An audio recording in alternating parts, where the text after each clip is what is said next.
안녕하세요. 미주친의 C퍼스입니다.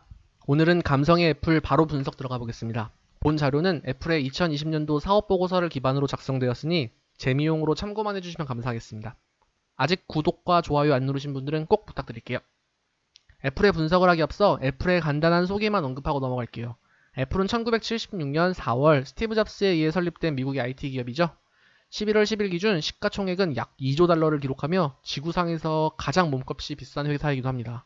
원화로는 2190조 원인데 규모가 실감이 나시나요? 애플은 그리고 마가와 빵에 속하며 현재 지구를 대표하는 IT 기업이기도 해요. 또한 테슬라, 엔비디아, 아마존 등과 함께 한국인들이 가장 사랑하는 미국 주식 탑5에도 꾸준히 포함되기도 하죠. 감성의 애플 분석해 볼게요. 이 영상은 애플의 매출 추이, 사업 분석, 재무 분석을 한 뒤 결론으로 마무리 짓겠습니다. 애플의 매출 추이입니다. 언제나 그랬듯 쓱 훑어만 보고 넘어갈게요. 연도별 매출을 보면 조금씩 업앤다운 변동이 있지만 그래도 전체적으로는 우상향 중에 있고 꾸준히 흑자 기록 중이네요. 참고로 2020년도 매출은 2740억 불을 기록했습니다. 엄청나죠? 다만 최근 3분기 매출이 다소 하락하고 이익폭이 감소된 것도 보이네요. 그럼 먼저 애플의 지역별 매출 구조를 보겠습니다. 애플은 공시자료를 통해 전체 매출을 아메리카, 유럽, 중국, 일본, 그리고 기타 아시아 이렇게 5개 지역으로 나누어서 보고를 했습니다. 참고로 아메리카는 북미와 남미를 포함, 유럽은 인도와 중동아시아 그리고 아프리카를 포함, 중국은 홍콩, 대만을 포함했어요. 이 순서는 매출 비중이 큰 순서이기도 해요. 이렇게. 그럼 다음 장에서 자세히 봐볼게요. 아메리카 지역의 전체 매출은 45%를 차지했고 전년도 대비 올해 매출액은 6.5% 증가, 영업이익률은 30.3%를 기록했습니다. 유럽은 전체 매출의 25%를 차지하고 매출액은 13.9%나 증가하며 가장 큰 상승폭을 기록했어요. 영업이익률은 32.3%를 기록했네요. 중국은 전체 매출의 14%를 차지하지만 올해 매출은 7.7% 감소했습니다. 하지만 영업이익률은 37.9%로 일본 다음으로 수익률이 좋은 지역이었습니다. 이렇게 4번. 일본을 보시면 일본은 7.8%를 차지했는데요. 매출액은 0.4% 감소했습니다. 하지만 영업이익률은 43.3%로 정말 어마어마한 수익률을 보여줬습니다. 기타 아시아 지역은 매출이 이제 7.1%를 차지하고 매출액은 10%나 증가했습니다. 영업이익률도 34.7%로 굉장히 준수했고요. 전체적으로 보면 전년도 대비 매출은 5.5% 증가했고 핵심 지역인 아메리카의 꾸준한 매출 증가는 고무적으로 보여져요.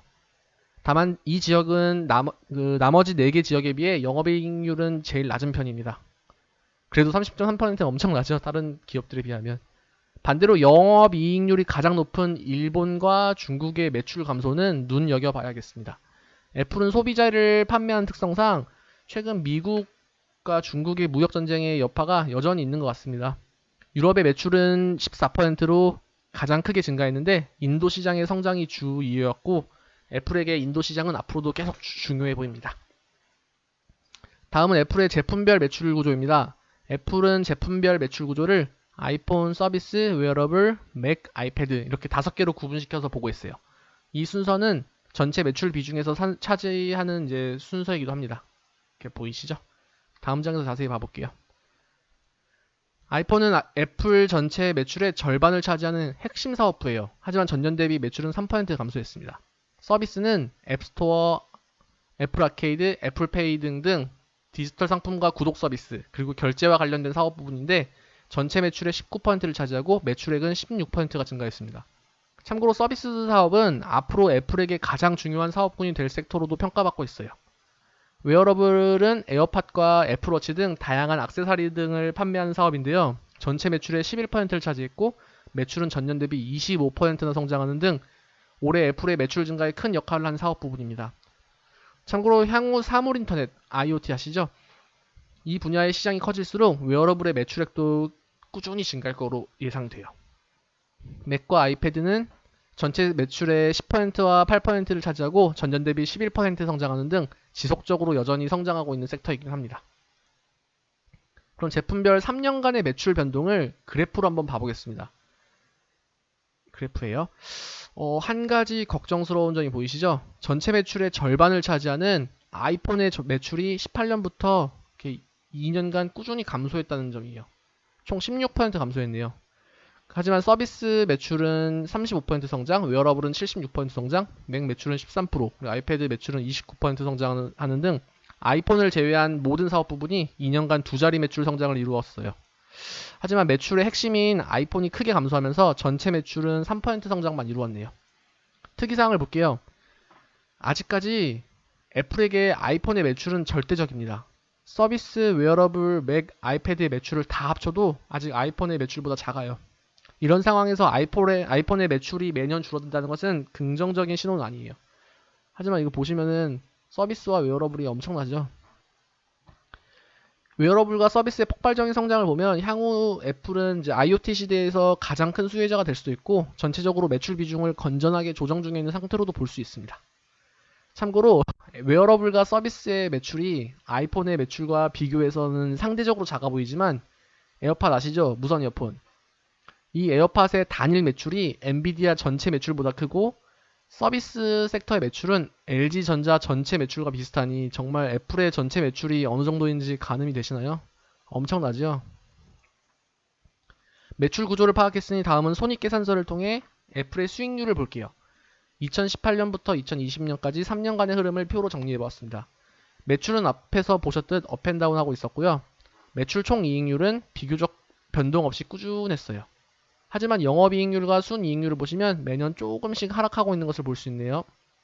판관비와 연구개발비 등 매출 상승에 비해 전체적인 영업비용이 증가한 것으로 해석할 수 있어요. 참고로 애플의 매출 대비 연구개발비는 매년 꾸준히 상승하는 점을 볼 수 있는데요. 이건 긍정적으로 보입니다. 그리고 순이익에서 영업 외 수익이 차지하는 비율도 계속 줄어들고 있는데 이것은 이제 이자율이 낮아지면서 머니마켓에 투자한 애플의 투자 수익이 조금씩 줄어들어서라고 해요. 큰 의미는 없습니다. 그럼 특이사항을 다시 한번 정리해 볼게요. 매출은 들쑥달쑥하지만 꾸준히 우상향 중에 있고 2020년 총 매출은 2,740억 불을 기록했습니다. 수익률은 계속 줄어드는 추세인데 비교적 수익률이 높은 일본과 중국 시장의 실적 부진도 영향이 있는 것 같습니다. 이쪽에 매출 증가가 필요해 보여요. 물론 코로나로 인해 일시적 비용이 증가한 이유도 있지만 그리고 3년치 전체적인 흐름을 보는 것이니 세부 내용은 패스할게요. 또 매년 연구개발비의 비중이 늘어나고 있는데요. 참고로 2020년도 애플이 연구개발비로 지출한 금액은 약 190억 불로 엔비디아의 전체 매출보다도 크다고 합니다. 규모의 경제에서 이미 게임이 안 되는 거예요. 그래도 IT 섹터의 평균이 8.8%인 거에 비해서는 여전히 낮습니다. 이번에는 6.8%였죠. 참고로 마이크로소프트는 전체 매출의 13%를 연구개발비로 사용하고 있어요. 엄청나죠? 다음은 대차대조표를 통해 애플의 재무 건전성을 볼게요. 부채 비율은 395%, 유동 비율은 136%, ROE와 ROA는 각각 75%와 17%를 기록했어요. 영업회전 일수는 30일이었고요. 전년 대비 자산은 4.3% 하락, 부채는 4.2% 상승, 자본은 27.8% 하락하는 등 자본 하락에 의한 자산 하락이었어요. 특히 자본에서는 유보이익이 전년 대비 67%나 하락했어요. 자본이 떨어지면서 당연히 부채 비율도 274%에서 395%로 크게 증가했죠. 같은 맥락으로 ROE는 최근 3분기 동안 64%, 70%, 75%로 꾸준히 증가했습니다. 이는 애플이 레버리지 효과를 극대화하고 있는 기업이라는 것을 보여줄 수 있는데요. 부채를 통한 이자 비용보다 벌어들이는 수익이 훨씬 크니 최근 낮아진 이자율을 기반으로 활발한 재무활동을 통해 레버리지 효과로 이익을 보고 있는 것 같습니다. 또한 영업회전 일수가 전년도 41일 대비 30일로 11일이나 짧아졌다는 것은 굉장히 긍정적인 신호이기도 해요. 그만큼 영업활동 사이클이 이제 단축됐다는 뜻이네요. 애플의 현금 흐름입니다. 영업활동에 의해 806억 불 증가, 투자활동에 의해 43억 불 감소, 재무활동에 의해 868억 불 감소하는 등 최종 현금은 104억 불 감소한 397억 불을 기록했어요.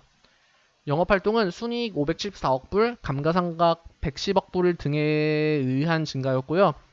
참고로 그러니까 영업활동 현금 흐름의 71%가 순이익으로부터 발생하는 등 현금 흐름의 퀄리티가 굉장히 훌륭했습니다. 투자활동에서는 단기 투자 상품 구매와 인수합병의 이유가 가장 컸고 재무활동에서는 자사주 매입으로 720억 불 감소, 그리고 배당금 지불로 140억 불이 감소되었습니다. 참고로 애플은 매년 꾸준히 엄청난 액수의 자사주 매입을 하고 있는데요. 이를 통해 주가 방어도 하고 현금 보유량도 강제로 조절하고 있는 중입니다. 애플의 기말연금은 약 400억 불로 44조 원인데요. 이 많은 현금을 어디에 사용할지도 궁금합니다. 결론입니다. 오늘은 감성의 애플을 분석해 보았는데요. 시가총액 1위로 IT 섹터뿐만 아니라 미국 주식의 대장주이죠. 대장주임에도 불구하고 현재 PER은 35.4배로 굉장히 양호한 편이었습니다. 참고로 마이크로소프트와 구글은 34.5배와 33.1배로 비슷한 수준이었어요. 코로나 기간 동안 크게 오른 스퀘어와 줌이 각각 267배와 512배를 기록한 것을 볼 때 애플과 마이크로소프트의 가격은 여전히 착해 보입니다. 상대적으로요. 애플의 핵심 지역인 북미와 떠오르는 지역인 인도 매출의 상승은 고무적이었으나 수익률이 높은 중국과 일본의 매출 역성장은 다소 걱정돼 보이기도 했어요. 또한 전체 매출의 절반을 차지하고 있는 아이폰의 매출이 2년 동안 16%나 감소하는 것은 최근 스마트폰 시장의 포화 상태와 둔화를 보여주고 있지만 웨어러블과 서비스 매출이 각각 76%와 35%씩 성장하면서 애플은 최근 향후 사업 비중의 조절을 고려하고 있는 것 같습니다. 물론 이번에 출시된 아이폰 12의 실적에 따라 이 매출 구조는 언제든 바뀔 수 있습니다. 참고로 에어팟, 아까 설명드렸지만 에어팟 단일 제품의 매출이 엔비디아 전체 매출보다 크고 서비스 섹터의 매출이 LG전자 전체 매출보다 크다는 것을 보면 애플의 전체 매출이 정말 어느 정도로 괴물 수준인지 실감이 될 거예요. 매출이 업앤다운 하는 동안 순이익률은 꾸준히 하락했고 2020년도 기준 20.9%의 순이익률을 기록했습니다. 여전히 압도적인 순이익률이긴 하지만 뭐 걱정할 수준까지는 아닌 것 같아요. 하락하는 것이. 하지만 이제 참고로 마이크로소프트와 구글, 아마존의 순이익률은 32%, 19%, 4%를 기록했습니다.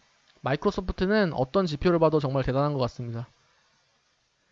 애플의 부채 비율은 395%이지만 ROE가 75%로 높은 부채 비율을 레버리지 효과로 커버하는 모습을 보여주어 재무적으로는 큰 이상이 없어 보입니다.